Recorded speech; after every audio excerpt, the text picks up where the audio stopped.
Vietnam dalam satu dekade terakhir menjelma menjadi salah satu raksasa sepak bola di Asia Tenggara. Padahal negeri Paman HO itu terbilang telat menseriusi sepak bola dibandingkan dengan para rivalnya di ASEAN. Ketika Indonesia mendapat gelar macan Asia pada periode 1950 hingga 1960. Saat itu Vietnam tengah dilanda peperangan hingga tahun 1970. Vietnam baru mulai membenahi sepak bolanya pada tahun 90-an dan memasuki tahun 2000-an mereka perlahan mulai meruntuhkan hegemoni Big Power Asia Tenggara seperti Thailand, Malaysia, Indonesia, dan Singapura.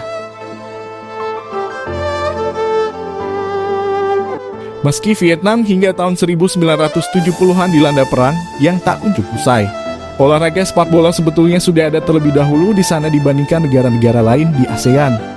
Menurut Choi Yang Han dalam Football in Asia History, Culture and Business, sepak bola Vietnam pertama kali dikenalkan oleh para tentara Perancis yang saat itu tengah menjajah pada tahun 1896.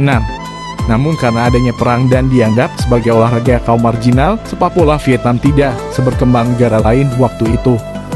Baru pada medio 1915 hingga 1920 mulai muncul klub-klub dan kompetisi amatir yang masih diisi campuran antara penduduk lokal dan para penjajah.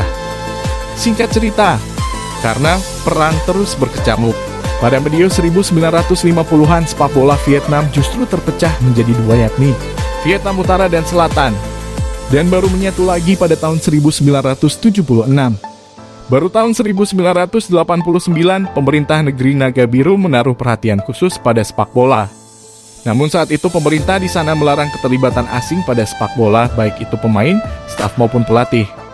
Walhasil kompetisi yang dibuat dari tahun 1989 hingga 2000 cenderung berjalan di tempat.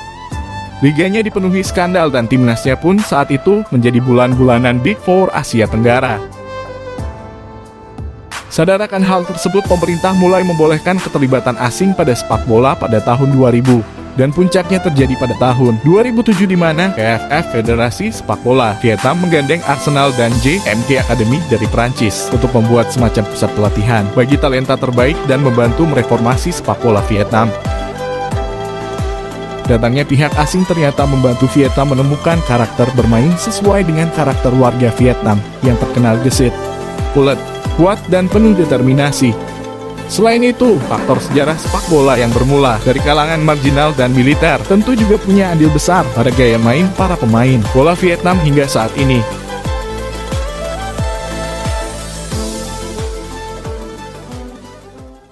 Sejak tahun 2007, sepak bola negeri Naga Biru tumbuh sangat pesat baik itu liga maupun timnasnya. Pada level timnas, tim berjuluk Golden Star Warriors berubah menjadi tim menakutkan di level ASEAN. Mereka sudah merengkuh 2 gelar Piala AFF 2008 dan 2018. Selain itu, mereka juga 2 kali lolos perempat final Piala Asia pada tahun 2007 dan 2019. Saat ini anak asuh Park Hang-seo juga bercokol di peringkat 96 FIFA, di mana itu merupakan peringkat tertinggi di ASEAN. Pembinaan usia muda mereka pun juga berhasil. Terbukti, timnas U23 mereka berhasil meraih back-to-back emas pada ajang SEA Games tahun 2019 dan 2021. Dan pada tahun 2017, tim prajurit bintang emas berhasil lolos ke Piala Dunia U20 di Korea Selatan. Setahun berselang, timnas U23 mereka berhasil mencapai babak final Piala Asia U23 untuk pertama kalinya sepanjang sejarah. Di level liga, negeri Naga Biru juga terus berbenah dan berdasarkan perankingan dari AFC V-League atau Liga Vietnam menjadi liga terbaik kedua ASEAN di bawah Thailand dan peringkat 16 di Asia. Selain itu, para kontestan liga juga aktif bekerja sama dengan klub-klub Eropa seperti Inter Milan dan Borussia Dortmund. Para pemain negeri Naga Biru memang tidak dikaruniai dengan fisik yang tinggi. Akan tetapi mereka menggunakan kecepatan, keuletan, dan determinasi tinggi sebagai senjata yang mematikan saat bermain. Bisa dibilang permainan terbaik Vietnam adalah ketika mulai ditukangi Park Hang-seo mulai 2017 silam. Selain mengandalkan karakter main pakem seperti di atas, pelatih asal Korea Selatan itu mampu memberikan warna baru bagi permainan Vietnam. Golden Star Warriors berubah menjadi tim yang sangat kaya taktik, adaptif, dan punya sistem permainan yang jelas. Para pemain Vietnam juga tampak lebih skillful dan punya pemahaman taktik yang jauh berkembang. Park Hang-seo jika selama menukangi Nguyen An Duc dan kawan-kawan, tidak terpaku pada satu skema bermain dan cenderung adaptif terhadap siapa lawan yang ia hadapi.